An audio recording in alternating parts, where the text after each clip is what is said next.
నమస్తే. రేవంత్ రెడ్డి పాలన పైన నిన్న రీసెంట్‌గా మల్కాజ్‌గిరి ఎంపీ ఈటెల రాజేందర్ గారు చేసిన కామెంట్స్ ఒక్కసారిగా హాట్ టాపిక్‌గా మారిపోయినాయి. సో, దానిపైన వెంటనే ఇటు కాంగ్రెస్ పార్టీకి సంబంధించిన సీనియర్ లీడర్ జగ్గారెడ్డి కూడా కామెంట్ చేస్తూ, సో, నిన్ను బట్టలీడదీసి నడి బజార్‌ల గుంజీలు తీస్తా అని చెప్పేసి ఈ విధంగా కామెంట్ చేసి, దాని తర్వాత ఈరోజు మహేష్ కుమార్ గౌడ్ టీపీసీసీ మహేష్ కుమార్ గౌడ్ కూడా ప్రెస్ మీట్ పెట్టి మాట్లాడడం జరిగింది. సో, తను కూడా ఫస్ట్ ఈటెల రాజేందర్ ముదిరాజ్ కులమా లేకుంటే రెడ్డి కులమా అని చెప్పేసి తేల్చుకోవాలని చెప్పి ఈ విధంగా వ్యాఖ్యలు చేసిన పరిస్థితి. ఇంకా వైపు చూసుకుంటే ఈటెల రాజేందర్ ఇంటిని ముట్టడించి కాంగ్రెస్ పార్టీ యూత్ కాంగ్రెస్ ఈటెల రాజేందర్ ఇంటిని ముట్టడించే ప్రయత్నం చేసింది. దానికి ధీటుగానే బీజేపీ పార్టీ బీజేవైఎం సంబంధించిన నాయకులు కూడా ఒకటిసారి ఎదుర్కొన్న పరిస్థితి. సో, మాట్లాడదాం దీనిపైన మనతో పాటు మాట్లాడే బీజేపీ పార్టీ సీనియర్ నాయకులు అలాగే ఈటెల రాజేందర్ అనుచరులు. సో, గడ్డం సాయి గారు ఉన్నారు. అన్న నమస్తే అన్న. చెప్పండి అన్న, అంటే ఈటెల రాజేందర్ గారు చెప్పాడు అంటే ఈ విధంగా కమెంట్ చేసి రేవంత్ రెడ్డి పరిపాలన చాతలు అవ్వట్లేదు అని చెప్పేసి ఈ విధంగా నా కొడుకు అది అని చెప్పి వ్యాఖ్యలు చేశారు. సో, దీని వల్ల అధ్యక్ష పదవి కోసమే చేసిరు అని చెప్పేసి కాంగ్రెస్ పార్టీ చెప్తారు. అసలు ఈటెల రాజేందర్ ఆ వ్యాఖ్యలు చేయడానికి గల కారణం ఏమనుకోవచ్చు? ఒకటి గుర్తుంచుకోవాల్సిన విషయం ఏంటంటే ఈటెల రాజేందర్ గారికి ఏ పదవి అవసరం లేదు. అర్థమైంది. ఆయన ఆల్రెడీ అన్ని పదవులు అనుభవించిండు.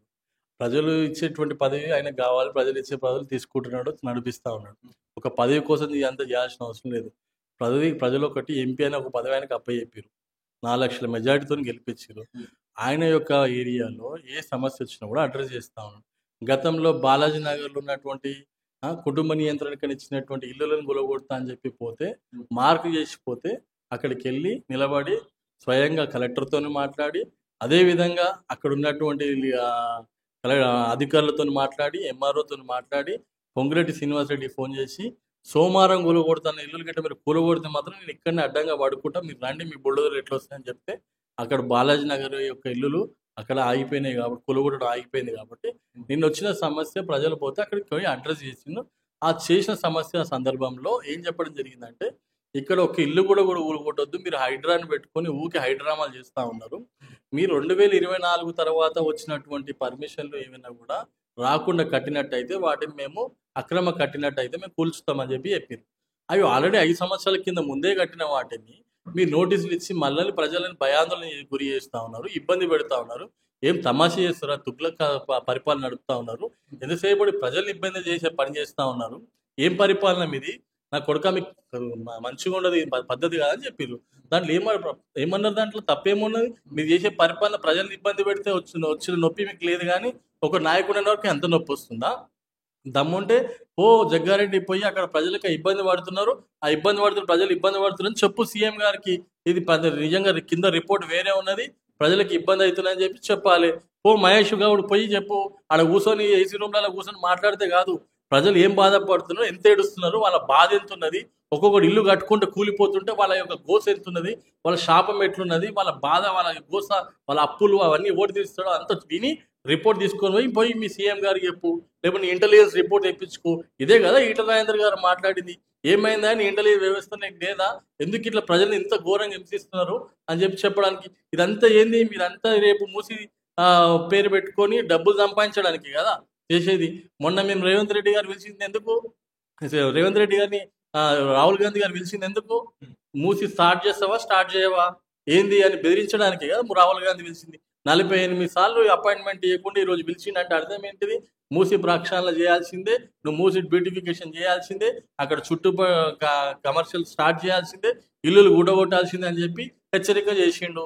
టైం ఇచ్చిండు, పంపించిండు, మళ్ళీ హైడ్రా స్టార్ట్ చేసిండు. మీరు అక్కడ దేశమంతా ఒకటి మాట్లాడుతుంటే మీరు వచ్చేసేమో ఇక్కడ హైడ్రా పెట్టుకొని ప్రజల యొక్క ఇల్లులు కూడా, వాడు పాకిస్తాన్ వాడి బాంబులు వేసి కూలగొడుతుంటే వాడు ఇక్కడ వీళ్ళు వచ్చేసేమో మొత్తం ప్రజల గుండెలనే బాంబులు వేస్తా ఉన్నారు. ఇది బాధపడి ఈటెల రాజేందర్ గారు దానికి గట్టిగా సమానం ఇచ్చింది చెప్పి దాంట్లో తప్పే. దానికి కూడా ఇటు జగ్గారెడ్డి మాట్లాడుతూ సో, బట్టలు కూడా తీసి బజార్లో నేను గుంజీలు తీస్తా మా రేవంత్ రెడ్డి పైన కేవలం పదవి కోసం, అంటే రేవంత్ రెడ్డిని తిడితే నీకు పదవి వస్తుందనే ఆశ అంతా కూడా పక్కన పెట్టుకోవాలని ఈ విధంగా జగ్గారెడ్డి కౌంటర్ ఇచ్చిన బట్టలు మనం ఆయన ఊడదీస్తే ఆయనకి బట్టలు కాదు, బాంబులు పెట్టి లేపేంత శక్తి కూడా మాకుంది ఆయనది. అర్థమైందా? అంత సీన్ లేదు ఆయనది. కానీ మా ఒక్కొక్క కార్యకర్త చాలా ఆయనకు. కానీ విషయం ఏంటంటే, ఒకటి గుర్తుంచుకోవాల్సిన విషయం ఏంటంటే, ఆయన బాగా గుర్తుంచుకోవాల్సిన విషయం ఏంటంటే, బట్టలు ఊడదీస్తా అనేది ఎవరు తెలుసా? నీ బట్టలు ఎవరు ఊడదీస్తారు తెలుసా? రేపు పరిపాలన నువ్వు చేసిన మాటలు అమలు చేయకపోతే ప్రజలే మీ అందరు బట్టలు ఊడదీస్తారు. గుర్తుపెట్టుకో బిడ్డ. అర్థం చేస్తున్నావు? ఏమనుకుంటున్నావు? నువ్వు సినిమాలు తీసుకుంటున్నావు, సినిమాలు తీసుకోవచ్చు. అప్పుడు దాకా నీకు ఎమ్మెల్యే పదవి పోయింది, మొన్నటిదాకానేమో వరుసగా ప్రెస్ మీట్లు పెట్టుకుంటా నీ భార్యకో పోస్ట్ ఇప్పించినావు, తర్వాత నీ బిడ్డకో పోస్ట్ ఇచ్చినావు యూత్ కాంగ్రెస్లా, అయిపోయింది. వాళ్ళు ఎక్కిరు కదా, నువ్వు సినిమాలు తీసుకుంటున్నావు కదే సైడ్ క్యారెక్టర్లు చేసుకుంటా, దొంగలాగానో రౌడీ లాగానో క్యారెక్టర్ చేసుకో. ఎందుకు ఇందులోకి వస్తున్నావు?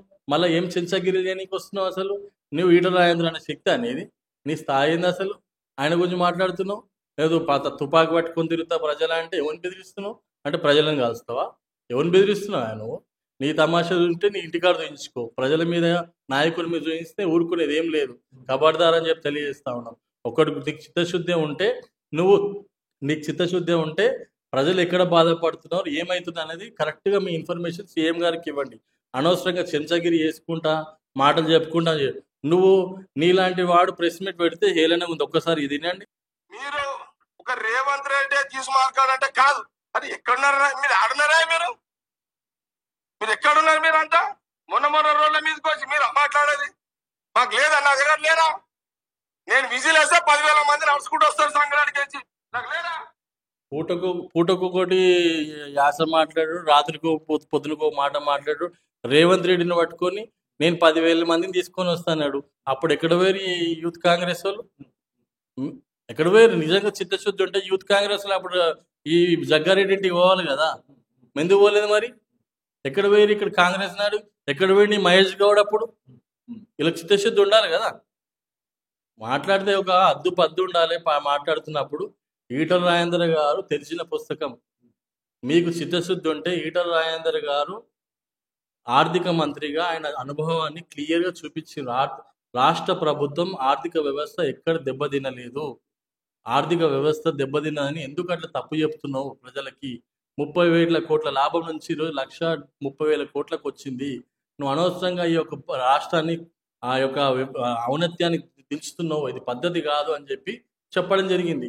నువ్వు ఇచ్చినటువంటి అనేకమైన హామీల వల్ల అప్పుల కుప్పగా మారుతుంది. కాబట్టి మనము ఆ యొక్క పద్ధతిని ఏ విధంగా చేసుకోవాలి, దాన్ని ఎట్లా అమలు చేసుకోవాలని ఆలోచన ఉండాలి తప్ప ఆర్థిక వ్యవస్థ దెబ్బతిందంటే ఇప్పుడు నేను అడుగుతాను, రేవంత్ రెడ్డి గారు మాట్లాడుతున్న మాటలు ఒక చిన్న మాట, నేను పోతే వాళ్ళు చెప్పులు ఎత్తుకోనికి వచ్చిండ్రు అంటురంటే ఎవరు?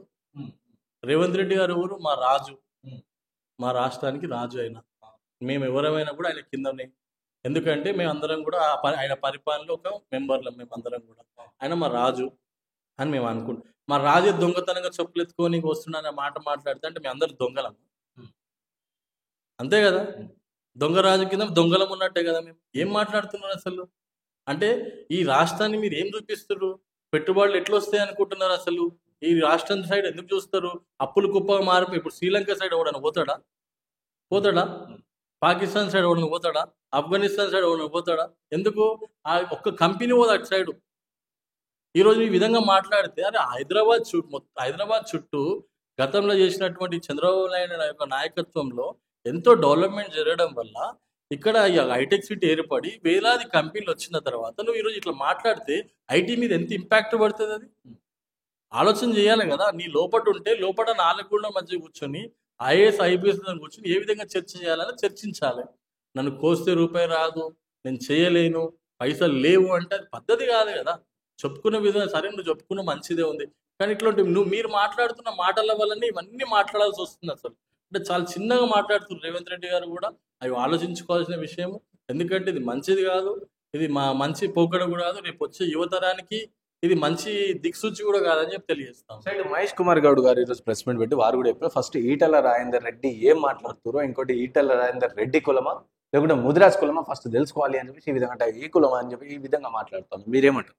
బ్రదర్, నేను ఒక్కటైతే చెప్తున్నాను, ఎవరైనా కూడా ఏ పుట్టిన కులం ఉంటే అదే పుట్టిన కులంగా మారుతుంది. ఆయన ముదిరాజుగా పుట్టిండు. వాళ్ళు అడిగేటోళ్ళకి కొంచెం సిగ్గు శరమన్నా ఉండాలి. ఎందుకంటే కులం గురించి మాట్లాడుతున్నప్పుడు నేను చెప్తున్నా కదా, ఇది ఆయన పుట్టింది ముదిరాజ్ కులము, ఆయన ముదిరాజ్ బిడ్డ, బీసీ బిడ్డ. మరి సమానం చెప్తాం రా, నీకు సమానం కావాలి కదా. రేపు ఇదే బీసీ వాళ్ళందరూ కలిసి నీకేం అంటే అంటే మీరు ఏ కులం అని మాట్లాడుతూ ఉన్నారు. ఇది బాగా ఆషామాష అయిపోయింది. మరి నేను మీ దాంట్లో ఉన్నటువంటి చాలా మంది చాలా రకరకాలుగా పెళ్లి చేసుకున్నారు. మరి దాన్ని పట్టుకొని మాట్లాడితే ఎన్ని మాట్లాడాలి? మరి మీరు దామోదర్ రాజేంద్ర సింహ గారిది ఏ కులం మరి చెప్పండి? బట్టి విక్రమార్క ఏ కులం మరి? చెప్పండి. ఒక్కొక్కరు రకరకాల అందరూ అంటే ఇంటర్ క్యాస్ట్ చేసుకుంటే కులం చేంజ్ అయిపోతుందా? అరే పుట్టింది ఏ కులమో అదే కులంలో ఉంటాడు. ఊరికే దాన్ని విమర్శించి దాన్ని కించపరిచే విధంగా చేయొద్దు. మీకు నిజంగా చిత్తశుద్ధి అంటే ఆ రోజు ఇదే మల్లారెడ్డి అరే రారా సాలే అని మాట్లాడిన రేవంత్ రెడ్డిని ఎందుకు ఆయన మీద మాట్లాడతలేరు? ఎందుకు యాక్షన్ తీసుకుంటలేరు? అదే కేసీఆర్ అన్నాడు. ఇదే మొన్న రేవంత్ రెడ్డి గారు కూడా నేను పొలిటికల్ గా సమాధి చేస్తా అని చెప్పిండ్రు. నీ పొలిటికల్ సమాధి అయిపోయిందని చెప్పిండ్రు. ఇట్లా కుక్క సాగు చేస్తామని చెప్పి ఇట్లాంటి మాటలు అంతా ఏం జరుగుతుంది? ఇప్పుడు వస్తున్న యువతరానికి మీరు ఇచ్చే సందేశం ఏంది? ఒకనాడు రాజశేఖర రెడ్డి నడిపిన పరిపాలన ఇలాంటిది, మీరు నడుపుతున్న పరిపాలన ఇలాంటిది. అలాంటి నాయకుడు ఆదర్శవంతంగా ఉండే ఆ రోజు. అర్థమైందా? మీరు చేస్తున్న పరిపాలన ఏంది? మేమందరం కూడా రాజశేఖర రెడ్డి గారు చనిపోతే 3 రోజులు టీవీలో ముంగట్టున్నాం. అట్లుండాలి నాయకుడు అంటే. మీలాగా ఇట్లా చిల్లరగా మాట్లాడాలి ఏ రోజు ఆయన అంటే ఒక హోదా ఉంటుండే, ఒక పద్ధతి ఉంటుండే, ఆయన నడకలో పద్ధతి ఉండే. మీరు ఎట్లా పాడారు అంతా చిల్లరగా మాట్లాడుకుంటా, చిల్లర చెంచగిరి చేసుకుంటా? ఏంది ఇదంతా? ఫైనల్ గా ఏం చెప్పాలనుకోండి ఇటు కాంగ్రెస్ పార్టీ నాయకులకు దీనిపైన చాలా సీరియస్ గా తీసుకున్నాం. ఈ వ్యాఖ్యలు కేవలం పదవి కోసం ఈటల రాజేందర్ గారు ఇవన్నీ చేస్తారు. సో పదవి కావాలంటే ఇంకేమైనా వేసుకో, చెప్పులు మోసుకుపో, ఇలాంటి వ్యాఖ్యలు కూడా చేసి. సో ఏం చెప్తారంటే ఫైనల్ గా కాంగ్రెస్ పార్టీ నాయకులకు ఏం చెప్తారు? ఈటల రాజేందర్ గారు చెప్పులు మోసే పరిస్థితి అవసరం లేదు. ఈటల రాజేందర్ గారు ఎవరికి నెగ్గరు. కేసీఆర్ లాంటి వాళ్ళకే నెగ్గకుండా బయటికి వచ్చి మళ్ళీ కడిగిన ముత్యంలాగా బయటకు వచ్చి ఈరోజు మళ్ళీ ఎంపీ అయి కూర్చున్నారు. అర్థమైంది? ప్రజల మనిషి ఆయన. 24 గంటలు ఆయన ప్రజల మనిషి ఆయన. అనునిత్యం ఏ రోజు కూడా బిజినెస్ కానీ కుటుంబం కానీ ఆలోచించకుండా ఉండేటువంటి ఏకైక వ్యక్తి. మాకే ఒక్కోసారి పిచ్చిలేస్తుంది. ఇంత ప్రజలతో నా మమేకమై ఉంటాడు. అన్నం తిన్న ప్రజలతోనే, పడుకునే ముందు మాత్రమే ఇంటికి పోతాడు తప్ప మిగతా అన్ని సందర్భాలు ప్రజలలో ఉంటుంది. ఆయన ఒక టిఫిన్ ఆయనకంటే ఒక టిఫిన్ బాక్స్ ఉంటుంది. టిఫిన్ బాక్స్ తెచ్చుకొని ఆ టిఫిన్ బాక్స్ కూడా 10 మంది పెట్టుకొని తినేటువంటి నాయకత్వం ఆయనది. ఆయన మీద అనడం కరెక్ట్ కాదు. ఇది పద్ధతి కూడా కాదు. ఆయనకు వచ్చే పదవులు ఆయనకు వస్తూనే ఉంటాయి, ఆగవు. కానీ ఇది మంచి పద్ధతి కూడా కానీ తెలియజేస్తా ఉన్నాను. రేపు నేను చెప్తా ఉన్నాను, మీకు నిజంగా చిత్తశుద్ధి ఉంటే ఈటల రాజేందర్ గారు చెప్పినటువంటి లెక్కలని మీరు కూర్చొని మాట్లాడే శక్తి ఉంటే చర్చలకు రండి. ఈటల రాజేందర్ గారు దీన్ని ప్రూవ్ చేసి చూపిస్తారని తెలియజేస్తా ఉన్నాను. Thank you.